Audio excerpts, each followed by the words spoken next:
Uh, if you could, Mr. Mukesh, kind of take us slightly more in depth on understanding what was exactly the first set of guidelines that came in 2017, and what were the roles and responsibilities assigned to a P2P and BFC. Sure. Let's break this 2017 guidelines into two parts. Mm-hmm. One, what the P2P lending companies could do and what it could not do. It's a very simple key 5-6 statements I'll make. Right. P2P lending platforms could only act like a marketplace. Mm-hmm. Number two, P2P lending companies could bring borrowers on the platform, do credit appraisal screening, and do the collection of the repayments back. They were required to have an escrow account, two escrow accounts from day one where the investor money will come, one where the borrower repayment will come. Mm-hmm. Number four, it could not, now I'm going to could not, it could not have given any guarantees directly or indirectly. It could not have participated in the NPAs, right? And it could not have cross-sold any product except insurance, which is linked for the purpose of borrower's default or against what we call credit insurance in the larger parlance in the banking industry for death of a borrower. And there was a final limit which was put initially in 2017 December. RBI said a particular lender could only bring 10 lakh rupees onto all the platforms and can give maximum 50,000 rupee to a borrower. Again, 1 lakhs and 50,000 to a borrower. That changed, and that was the only change which RBI made, which is customer facing, made it in December 2019 to 3 lakh rupees across all the platforms and 50,000 rupees per borrower. Right? And then August 16, 2024, it reiterated most of the guidelines, but it made three key changes. One, it said every month when the borrower repayment comes, you have to necessarily send it to the lender.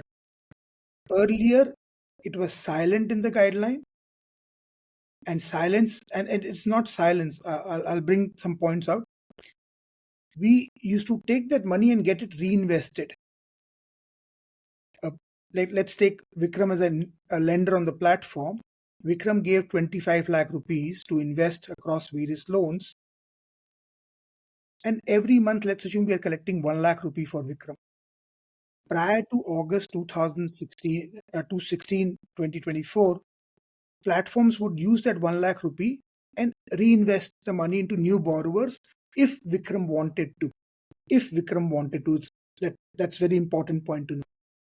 Now RBI has killed that process and said, no, you have to send it back.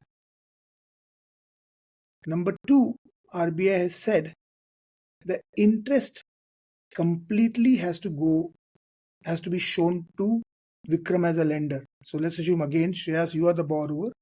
If the platform has got you at 28%, Vikram should know you are paying 28% interest. And the platform has to declare the full fees what Vikram will pay. So that's 12%, 10%, 5%.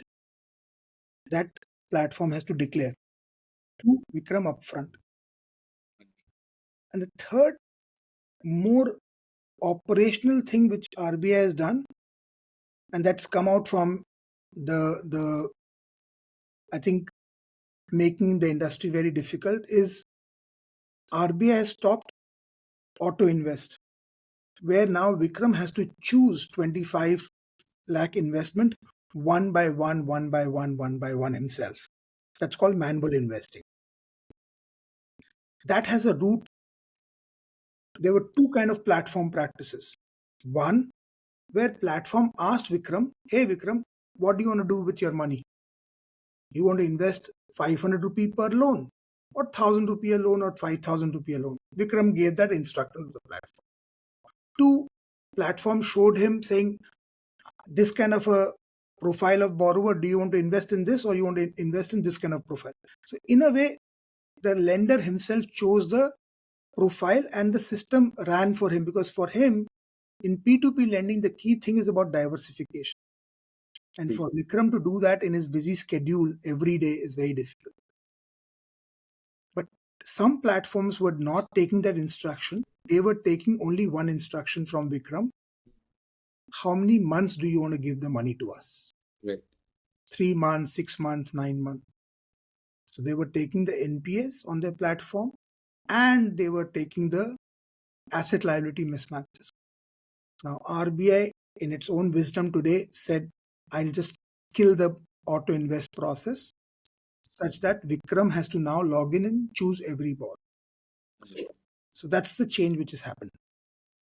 This brings me to the next question.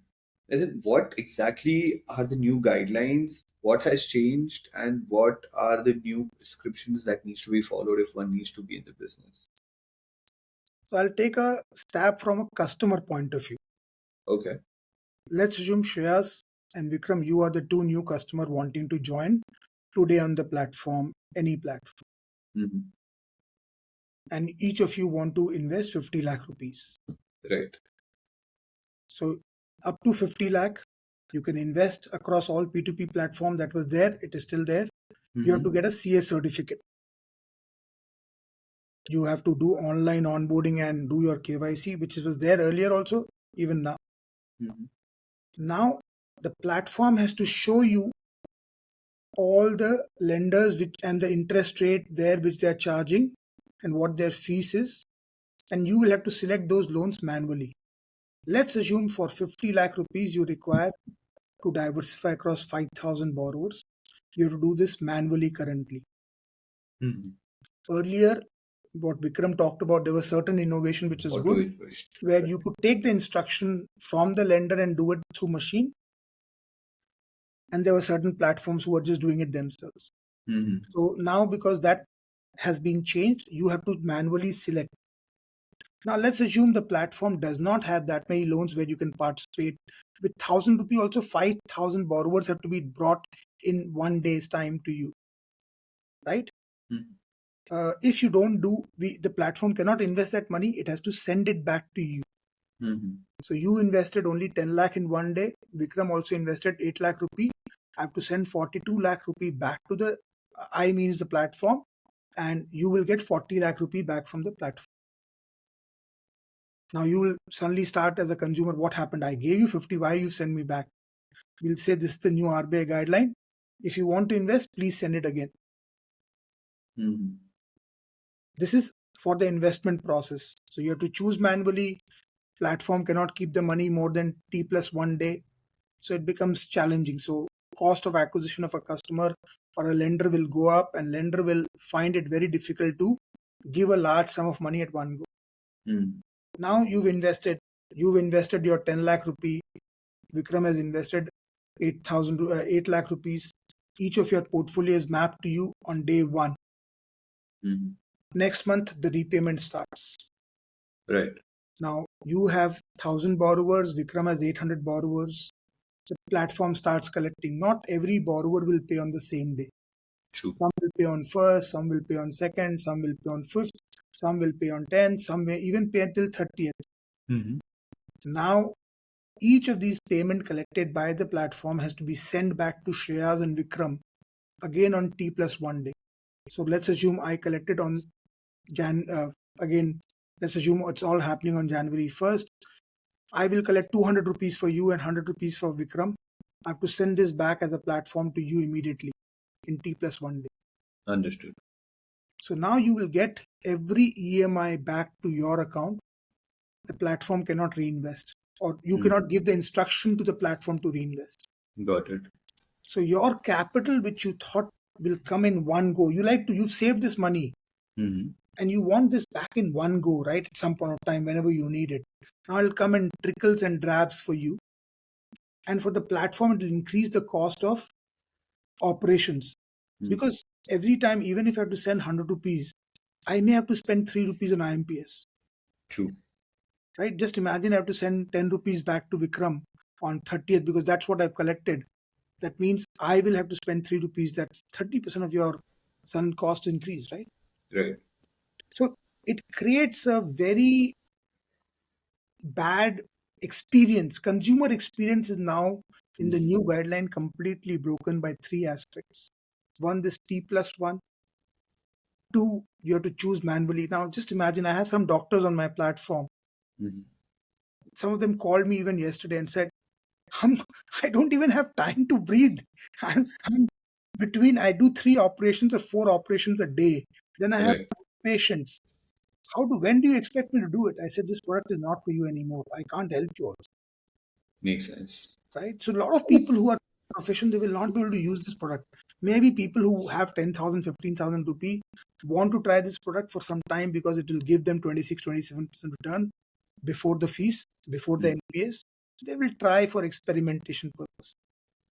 So interestingly, there are still, because the way guidelines are written, even new guidelines, right, and it is like very clear, but still, in the uh, in the case of board approved policy of matching borrower and lender, that's what they have mentioned. Right? So people are still now contemplating that can you still allow auto first time auto investment matching, because you can have board approved policy which can say that okay, if the investor is saying something like this, I can have the recorded consent, because they have now mentioned about recorded consent also from borrower.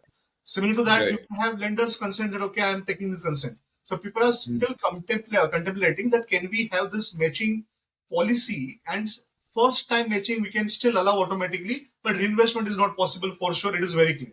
So the first part is still something people are wondering, can we do it in that new form or fashion? It is still Make, people are arguing. But in my opinion, it might be possible that board policy is written, but still it is a cautious approach that you need to take. Makes sense. Makes sense.